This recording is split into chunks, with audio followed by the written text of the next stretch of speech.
Bildiyimiz kimi hər birimizin sağlam ətraf mühitdə yaşamaq hüququmuz var. Dünyaya gələrkən sahib olduğumuz ən əsas hüquqlardan biri də sağlam ətraf mühitdə yaşamaq hüququdur. Gələcəyimiz, sağlamlığımız bu hüququn mövcudluğundan və necə tətbiq edilməsindən asılıdır. Bəzən bu hüququ biz özümüz bilərəkdən pozuruq. Bununla başqalarının da sağlam ətraf mühitdə yaşamaq hüququnu məhdudlaşdırırıq.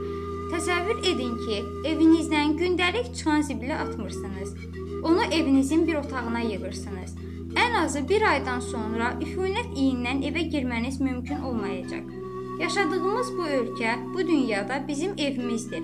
Siz küçəyə atdığınız hər hansı kiçik bir dondurma, konfet kağızı və ya adi kağız parçası ilə özünüzlə yanaşı milyonlarla insanı sağlam ətraf mühitdə yaşama hüququndan məhrum edirsiniz. Nə düşünürsünüz?